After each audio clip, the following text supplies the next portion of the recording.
ধন্যবাদ সবাইকে আমার ভিডিও ব্লগ দেখার জন্য।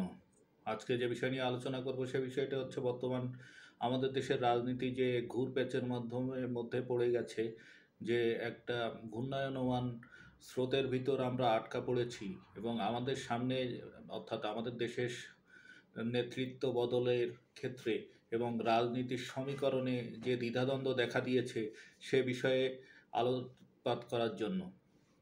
বর্তমান সময়ে আমরা সবাই জানি আমাদের দেশে ক্ষমতায় আছেন একটি অন্তর্বর্তীকালীন সরকার। গত বছর অর্থাৎ আজ থেকে প্রায় 1 বছর আগে আমাদের দেশের যে রাজনৈতিক সরকার ছিল, তুমুল গণ আন্দোলনের মুখে সেই সরকার পতন ঘটে এবং ছাত্রদের নেতৃত্বে নতুন সরকার দায়িত্বভার গ্রহণ করে এবং বিভিন্ন সমাজের নানাবিধ ব্যক্তিবর্গ সুশীল সমাজের পক্ষ থেকে ডক্টর ইউনূসের নেতৃত্বে অন্তর্বর্তীকালীন সরকার গঠিত হয় এবং সেই সরকার আমাদেরকে স্বপ্ন দেখিয়েছিল সংস্কার, বিচার এবং নির্বাচনের। কিন্তু যে ধীর গতিতে তারা এগিয়ে চলছে এবং নানাবিধ যে কার্যকলাপে আমাদের মধ্যে ইতিমধ্যেই প্রায় 1 বছরে আমাদের সামনে উপস্থিত হয়েছে, যাতে আমাদের ভিতর অর্থাৎ সাধারণ জনগণের ভিতর দেখা দিয়েছে নানাবিধ সন্দেহ, সংশয় এবং প্রশ্ন। আজকে আমরা সেই প্রশ্নগুলোর উত্তর খোঁজার চেষ্টা করব এই ভিডিও ব্লগের মাধ্যমে। প্রথম প্রশ্ন হচ্ছে, আমরা কি পেলাম বিগত এই 11 মাসে, অলমোস্ট 1 বছরে? আমরা আসলে যে সরকারটি পেয়েছি সেই সরকারটি নীতিগতভাবে যতটুকু বিশ্লেষণ করা যায় সে বিগত স্বৈরাচারী সরকার থেকে কোনো অংশেই কম নয়। তারা যে সমস্ত সিদ্ধান্ত গ্রহণ করছে সে সমস্ত সিদ্ধান্ত গ্রহণের ক্ষেত্রে জনগণের মতামত তো দূরের কথা, যে কিছু বিষয়ে যে সংশ্লিষ্ট কর্তৃপক্ষ বা সংশ্লিষ্ট পক্ষ যারা থাকে তাদের যে মত এবং তাদের যে বক্তব্য সে অনুযায়ী না গিয়ে তারা নিজের সিদ্ধান্ত অন্যদের ওপর চাপিয়ে দেওয়ার চেষ্টা করছে এবং দেখা দিচ্ছে সে বিষয়ে নানা রকম সমস্যা দিচ্ছে, যা বিগত 54 বছরে আমাদের দেশের সামনে যে বিষয়গুলো কখনো উপস্থিত হয়নি, যে সেই সমস্ত বিষয়গুলো আমাদের সামনে উপস্থিত হচ্ছে। সাম্প্রতিক সময়ে মার্কিন শুল্ক আরোপ করেছে বাংলাদেশের উপর 35%।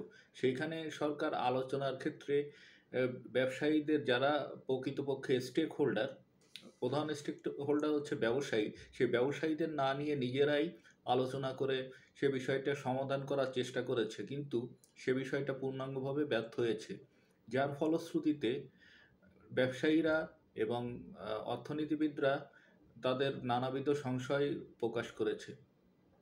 তারপরে যে সমস্ত বিষয়গুলো আমাদের সামনে উপস্থিত হচ্ছে সেইখানে পারতপক্ষে সরকার যে অত্যন্ত দুর্বলতার পরিচয় দিচ্ছে সে বিষয়ে বলতে কোনো দ্বিধা থাকার কথা না।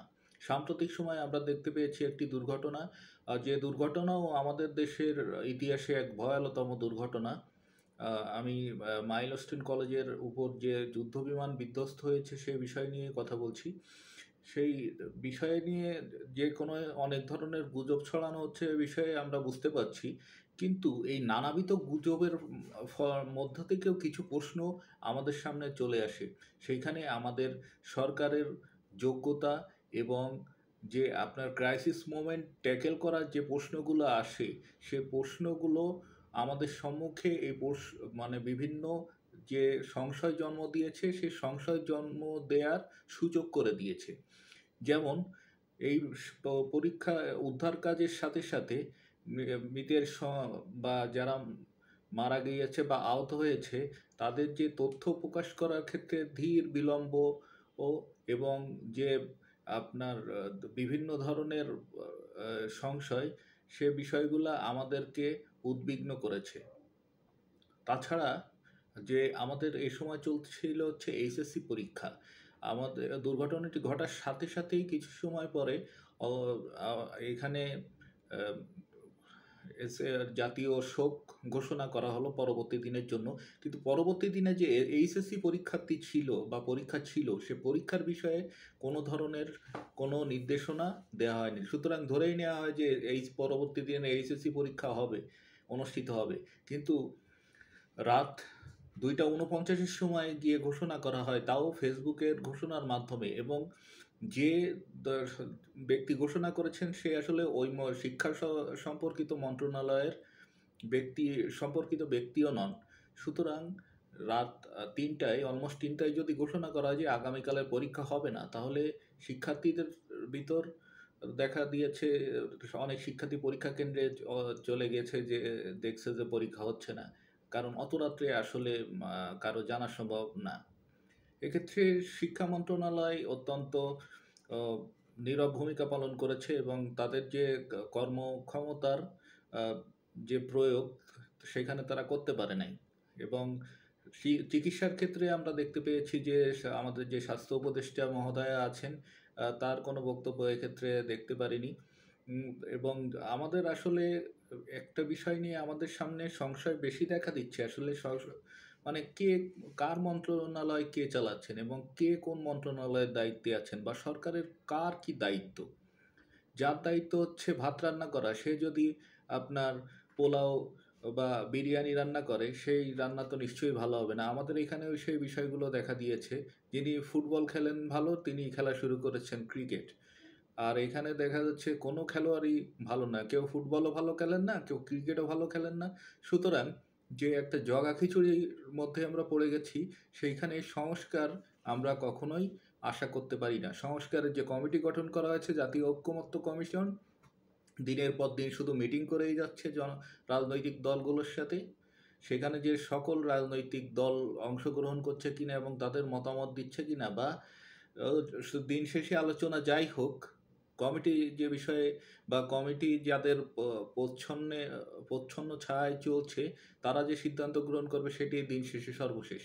আর বিচার কাজের বিষয়ে দেখা যাচ্ছে যে বিচার কাজ, হ্যাঁ, বিগত সরকারের আমলে যে সমস্ত দুর্বৃত্তপনা এবং লাস্টের দিকে ছাত্র আন্দোলন দমনে যে সমস্ত নিকৃষ্ট ভূমিকা পালন করা হয়েছে, সেক্ষেত্রে যে বিচার ব্যবস্থা প্রচলন করা হয়েছে, সে বিষয়ে আইনগত বিভিন্ন ব্যাখ্যা দাঁড় করানো যাচ্ছে, এবং এই বিচার নিয়েও মানুষের মনে সংশয় দেখা দিয়েছে। কারণ যে বিচার আপনার কোর্টটি প্রতিষ্ঠা করা হয়েছে, মানবতা বিরোধী অপরাধের যে কোর্টটি, সেটিও আসলে বিগত সরকার যাদের বিচার করা হচ্ছে তাদের প্রতিষ্ঠিত একটি কোর্ট। এবং এখন যারা বিগত সময় যারা বিবাদী ছিল, এখন তারা বাদী, এবং এমন এমন আইনজীবী নিয়োগ দেওয়া হয়েছে সরকারি প্রসিকিউটর হিসেবে। তাদের ভূমিকা নিয়ে বিগত সময়েও বিভিন্ন সংশয় ছিল। তাদের ভূমিকার কারণে এই বিচার কার্য নিয়েও মানুষের প্রশ্ন দেখা দিয়ে শুরু করেছে। আর নির্বাচন কবে হবে, আসলে আমরা সে বিষয়ে কোনো কিছুই বলতে পারি না। তবে এটুকু বলা যায় যে আম সরকারের মনে, বা সরকার যারা চালাচ্ছেন, সরকারের ভিতরের ছায়া সরকার, তাদের নির্বাচন দেওয়ার আদৌ কোনো মানে কোনো ইচ্ছা বা কোনো কিছু অভিপ্রায় আছে কিনা, আমরা সে বিষয়ে কিছুই বুঝতে পারছি না। কারণ তারা চাচ্ছেন যে ক্ষমতা যতদিন ধরে রাখা যায়। আর এটা হচ্ছে এমন একটি চেয়ার, যে চেয়ারে বসলে আসলে সারা জীবন সেই ক্ষমতার চেয়ারটা কেউ ছাড়তে চায় না। সুতরাং নির্বাচনের বিষয়টা আমাদের জন্য ঝুলেই গেছে। এখানে নির্বাচন যারা চাচ্ছেন, তারাও যে খুব দৃঢ়ভাবে চাচ্ছেন বলেও আমার মনে হচ্ছে না। তারা কখনো সরকারের সাথে হাঁ মেলাচ্ছেন, কখনো সরকারের প্রশংসায় উচ্চকিত ভূমিকায় প্রশংসা করছেন, আবার কখনো সরকারি কর্মকাণ্ডে সমালোচনা করতে গিয়েও খুব নমনীয় সমালোচনা করছেন। সুতরাং যে পক্ষগুলো নির্বাচনের পক্ষপাতী, এবং যথাসম্ভব ত্বরিত নির্বাচনের পক্ষপাতী, তাদের ভূমিকা নিয়েও জনমনে প্রশ্ন দেখা দিয়েছে।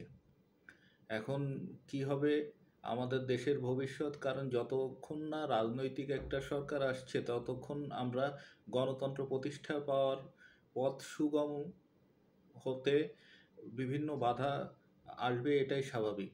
আমাদের দেশে গণতন্ত্র সেইভাবে কখনো আসে নাই, তবে অ্যাটলিস্ট এত মানুষের জীবনহানির পরে আমরা এটুকু আশা করতে পারি, পরবর্তী যে সরকার নির্বাচিত হয়ে আসবে, মানুষের ভোটে নির্বাচিত হয়ে আসবে, কিয়দংশ ভোটেও যারা নির্বাচিত হয়ে আসবে, তারা অন্তত মানুষের কাছে জবাবদিহিতার জায়গায় থাকবে। বাট বর্তমান সরকারের কোনো জবাবদিহিতা কারো কাছে আছে বা তাদেরকে কারো কাছে জবাবদিহিতা করতে হয়, বা তাদের কোনো ধরনের সিদ্ধান্তের ক্ষেত্রে যে তাদের স্টেক হোল্ডারদের সমন্বিত করতে হয়, সে বিষয়ে তাদের কোনো আহ, প্রচ্ছন্ন কোনো মতামত নাই। তাদের যা ইচ্ছা মূলত তারা তাই করছেন। সুতরাং আমাদের দেশের রাজনৈতিক ভবিষ্যৎ এবং রাজনৈতিক ভবিষ্যতের সাথে সাথে দেশের সকল মানুষের জীবনেরও ভবিষ্যৎ ওতপ্রোতভাবে জড়িত। সুতরাং সবথেকে বড় স্টেক হোল্ডার হিসেবে প্রত্যেকটা সাধারণ মানুষেরই মনে দেখা দিয়েছে নানাবিধ সন্দেহ, সংশয় এবং প্রশ্ন, যে প্রশ্নগুলোর উত্তর আমরা খোঁজার চেষ্টা করছি কিন্তু কেউ খুঁজে পাচ্ছি না। সবাইকে ধন্যবাদ।